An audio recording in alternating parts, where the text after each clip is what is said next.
Hi, everyone. This is Jen Grisanti, and I am beyond excited to interview Liz Thompson. Liz Thompson is a tremendous success story in that Liz has sold not one, but two pilots this year. And not just drama or just comedy. She has sold one drama to a network and one comedy to a different network. So this is the first time that I have seen this happen. And it made me so excited to have Liz come in and speak with you about pitching. And I cannot wait for Liz to hear your pitches. First, I wanted Liz to give you some insight on what goes into delivering the type of pitch that leads to a sale. So first of all, welcome, Liz. Thank you so much, Jen. This has been on my bucket dream list since I first took your teleseminar. I was like, someday I'll sell something and I'll be in her post for the 100th pilot sold. Like that was the dream. The deadline article is nice, but like the Jen Grisanti post, that's when it's like real. Oh, you are so fantastic. I cannot begin to tell you how proud I am when I think of your arc of growth over the last 5 years, and to know that you've done something literally I don't think any writer I've ever worked with has done with this. So not only to celebrate your sale, but to celebrate the idea that you have two sales in different genres with the comedy and the drama, and just to make writers know you can write comedy and drama. Yeah. My manager was great. He said, you don't really, I was like, do I need to just stick to one genre? And he goes, not really until you sell something. Because until you sell something, no one's paying attention to what your wheelhouse is. So as long as you're executing it well and you're not watering down your focus to prevent yourself from improving in one genre, do whatever makes you feel like you're excited to write your next script. And one of the things that has happened in my general meetings and my pitch meetings is I do go in and say I do comedy and I do hour-longs, but my hour-longs, the meetings I got from those were from a con artist hour-long. So it was a comedy crime hour-long heist pilot. And there's a really interesting overlap between comedy and mystery. And so when I go in the room and I start talking about, like, I grew up going to neuroscience conferences with my mom and watching Columbo with my dad and watching Gilda Radner on Saturday Night Live, like old sketches of her with my friend who introduced me to Gilda, it starts to make sense, just like the love of puzzles. And there is such a good joke and a good mystery both have a similar setup. So one of the things I find as a writer is that if you can describe yourself to execs in a way that is concise, they don't mind that you're crossing genres as long as it makes sense. If I went in and I said I do everything, maybe it would be a little different, but I go in as the puzzle nerd and something clicks, I think. Because they understand your why. Mm-hmm. They understand why you write what you write. And the idea of a perfect example is that your sample is kind of a hybrid that could go either way, which is an ideal place to be in when you are writing scripts and when you are undecided about where your true passion is. So going into this, I think one of the biggest things that writers in pitching have to learn to move beyond is fear. So give me some sense of how you deal with fear, or how you dealt with fear going into the pitches that ended up selling. Yeah. This feels like a cheating answer, but I have a long background in improv comedy. I highly recommend taking an improv class to anybody who's pitching. Pitching is different than acting. You know, I was never quite a very strong actor, but I was a very strong improviser. And when you're pitching, you're improvising way more than you're acting. You know, even if you're on Zoom and you're able to still read the script, you're improvising because there are people in the room and they might stop you to ask a question, or you have to be ready to tap into your emotions with each part of it, like it's brand new to you. So coming at it with that background was really, really helpful. And an improv class is a really surprising way to get better at that. It's, you know, it's you don't need 20 years of it in your background, you know, maybe just a class is something that really will help you cross that fear threshold of going in and facing people and talking to them. But I think something else that can help with that is knowing they want you to be the best pitch that they've ever heard. They're dying for you to come in and pitch them the best. It would make their jobs so easy. So they really want you to succeed. And there's something that's so that can help be calming about that. I have a friend who describes pitching as, you want to think of it as it's your third date. So there's like a familiar flirtatious repertoire, not actually flirtatious, but as far as like you've got chemistry building and you're comfortable with each other. And yeah, that having that confidence is palpable in the room. And if you can crack having the confidence, that is on par with cracking your story and your concept, because you want them to feel comfortable and at ease. So I love that. And I think that's knowing your concept, knowing your series, and being in a passionate conversation about something you're excited about versus, so talk to me about, say, memorization versus just knowing your show. There's this interesting parallel, I think, with stand-up comedy. If you have the worst jokes in the world, but you go up on stage and you're confident and calm, the audience is going to be calm. And if you go up and you're not confident and you're nervous, but you have the best jokes, the audience is going to be nervous and they're not going to hear your jokes. And I think all of that applies to, you know, if you forget what you're saying, if you can stay grounded and peaceful, and if you're in love with what you're pitching, you can go back to being in love with your pitch. What are you in love with about it? So if you forget, you know, a line or something, you're not lost because the story is something you're in love with. Whereas if you don't have, if you can't tap into that hook and you get lost, it's going to feel like a mess. I've benefited from Zoom pitches because we can have, you know, the document up while we're pitching to the screen. But I've pitched in person too. And I think, you know, it becomes rote. You're not doing 60 minutes, you're doing 20 minutes. And if you don't know your characters well enough to kind of describe them in a way that makes people fall in love with them without looking at your document, you maybe aren't ready to sell a show. And it's, you know, not to be harsh about it, but that's, you know, that's the level of investment that should be there. And yeah, it should be like an organic.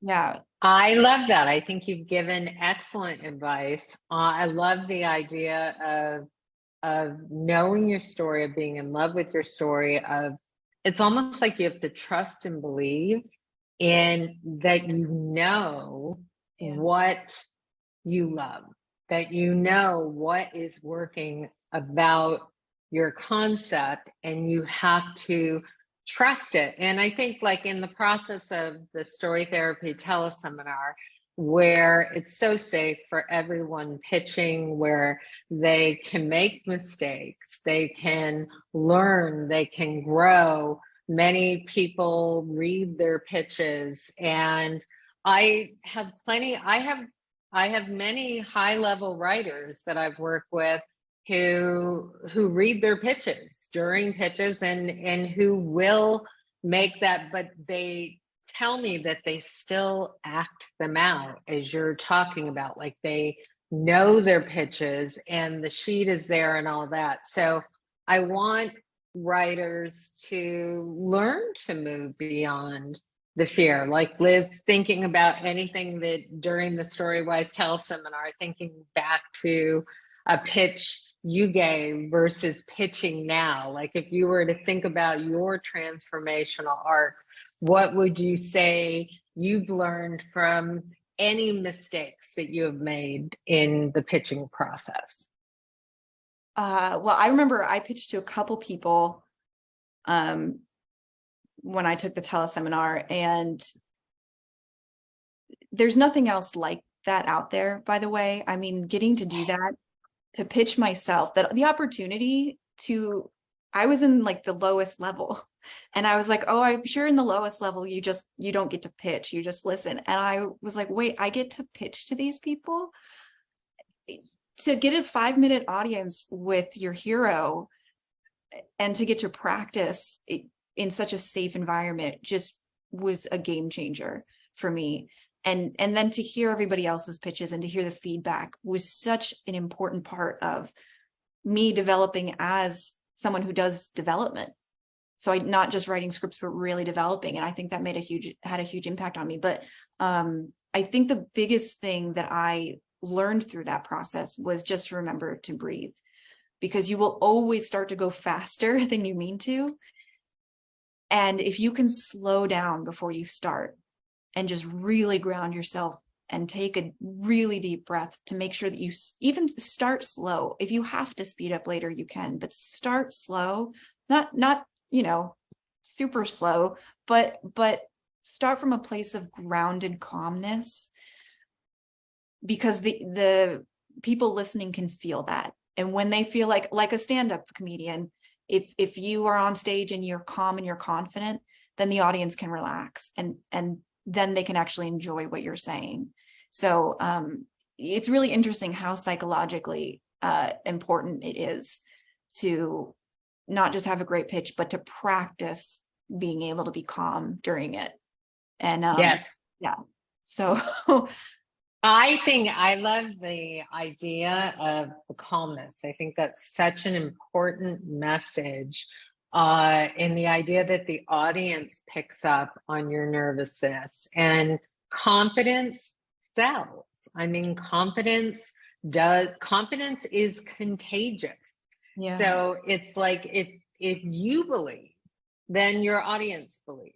And so I love everything you're saying. I love the idea of the third date and thinking about the chemistry involved. I think that's great. Okay, so if you're, say, starting with a new pitch, kind of walk us through what your process is of determining what are the most pivotal parts that you want to remember to bring up. Yeah, I think obsessed is the right word. I'm genuinely obsessed with filtering my concepts. I have this really in-depth process when I'm creating new concepts, when I'm brainstorming new concepts and filtering them so that by the time I pick the next project I want to do a full pitch for, I already have a Rolodex of one-pagers for the ideas that I'm working on and that I'm excited about. But I'll go through this process of, I have a series of questions I ask myself, like what existential questions am I dealing with in my personal life? What tangible worries do I have in my personal life? What are memories from when I was a kid that are really like classic Liz?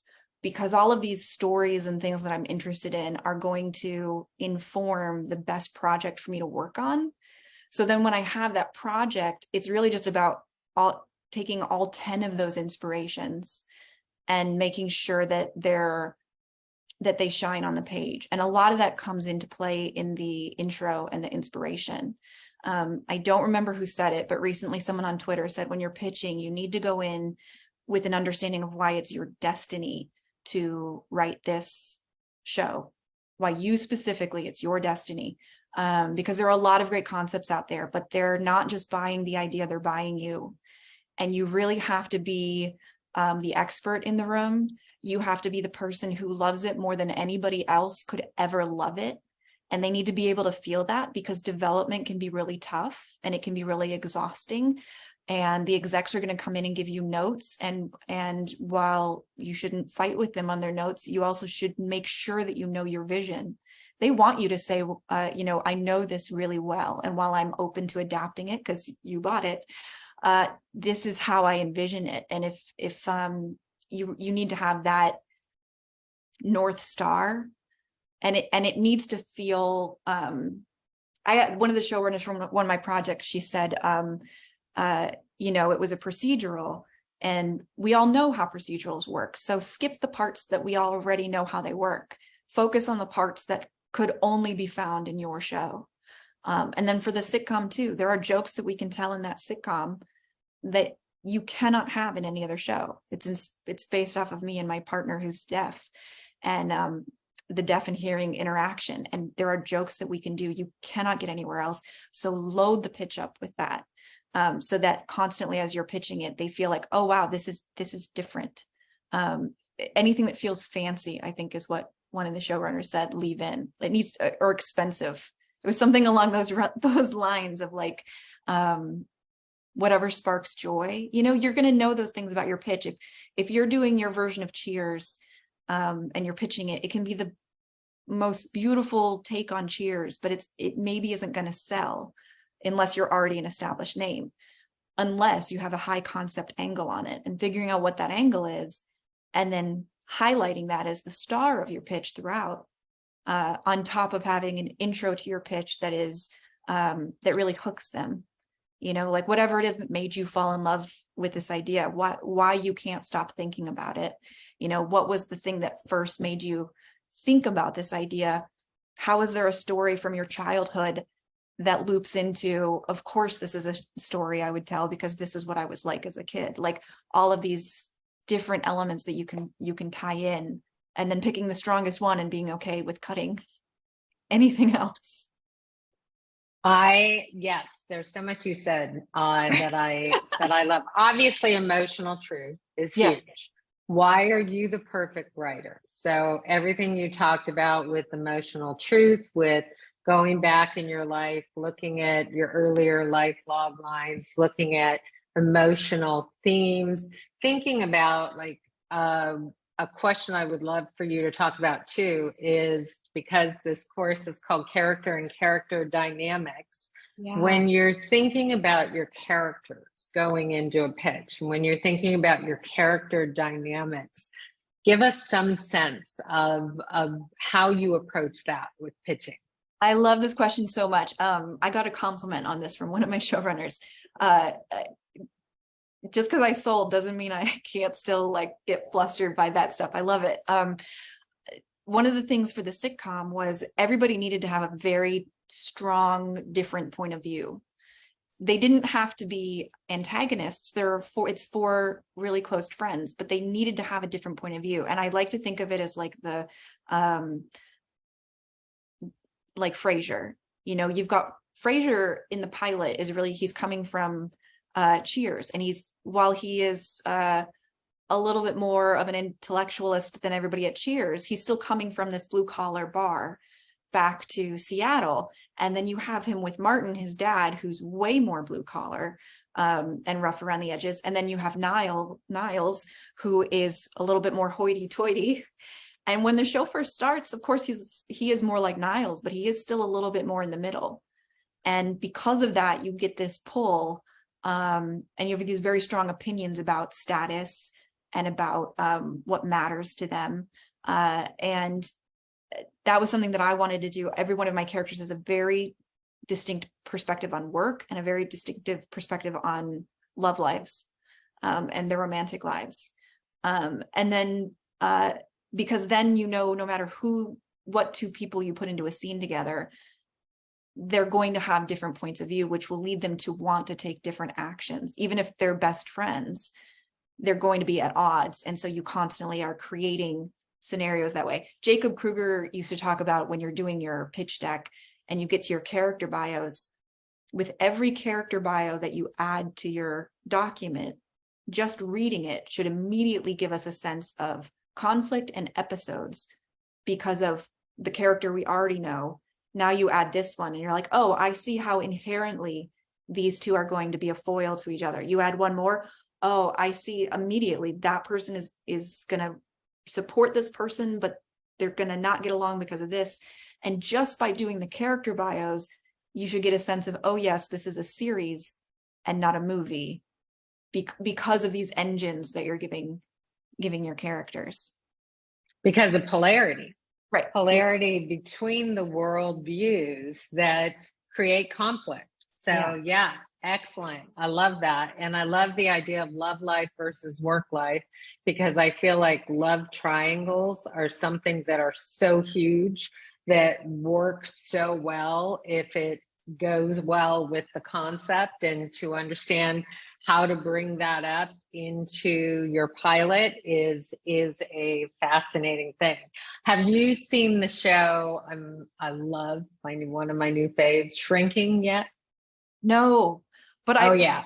I do want to give a soft pitch for the show Shrink, which was created by a friend of mine and I think is available on Hulu, which is the same idea, but it aired a couple years ago and it's delightful.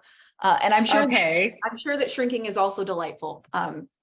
But Shrink is also a very fun show. Oh, good. No, and I think it's really good for writers to look at. Like, the thing I love about Shrinking, and I'm going to go over this in my teleseminar, in our classes, in our weekly classes, is the thing that I love is when you're talking about, like, what is the hook?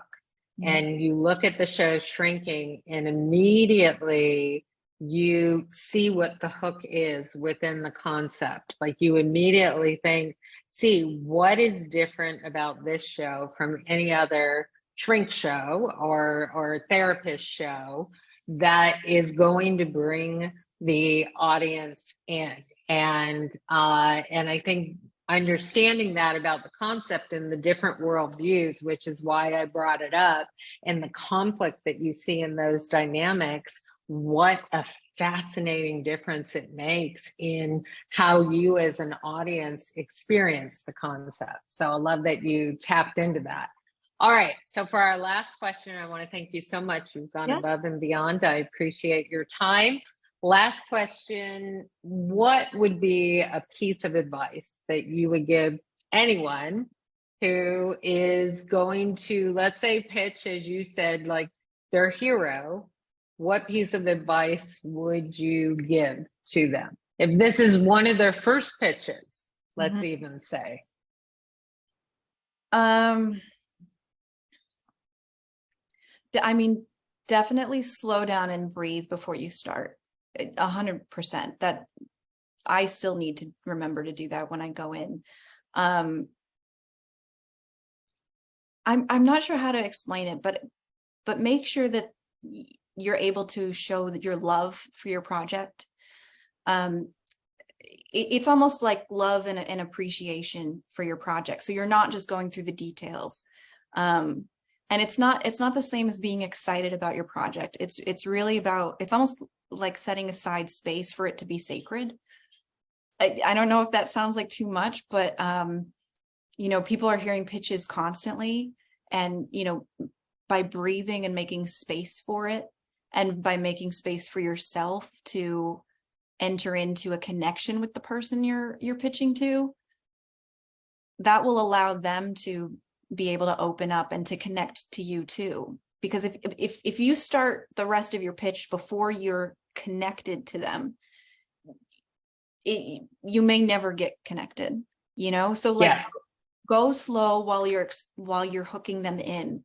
And then when you know that you have them hooked, you can kind of relax a little bit, speed up, do whatever you need to do. But I can't emphasize the importance of that first moment. You know, it doesn't have to be like, you know, an exaggerated moment. Just breathe into it. I guess I feel like it sounds very ethereal, but it's tangible. So yeah, I think if you're, well, it's like warming up the room. You want to warm up the room so there's a comfort. So then when you go, and I think giving a pitch in the beginning, it's interesting. I recently watched a TED Talk that so nailed it. It was about the magic of storytelling, the science and magic of storytelling. And it talked about how dopamine is such an important part of story, which is the same as falling in love.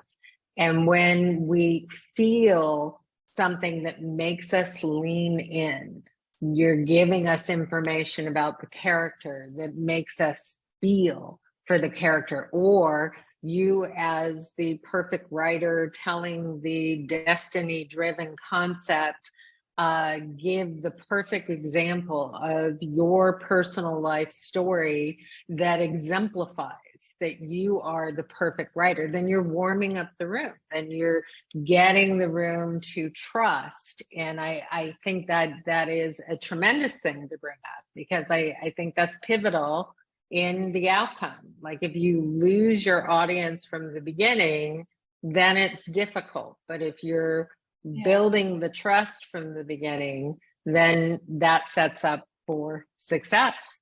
Yeah. Oh, also, if it's funny, make sure that you have jokes in it. And Huge. Yeah. Huge.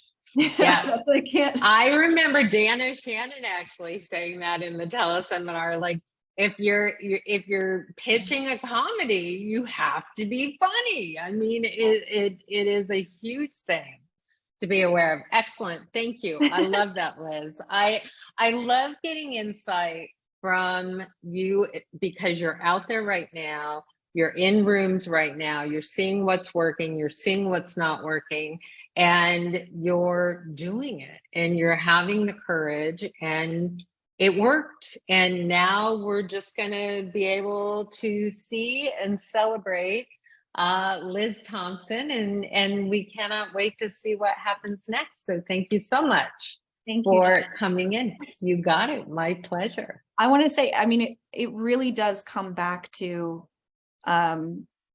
mining your personal story and bringing that into your pitches and into your story itself. That has been the leveling up that's happened to my writing since being in your teleseminar. And that's the thing that comes through in the pitches, because that's what they want to connect to. It really, that was such a pivotal moment in my journey. So it's, yeah, I'm thrilled to be able to talk more about all of this. Oh, I so appreciate it. Thank you. I know everyone's going to love to hear what you have to say. Thank you so much. Thank you, guys.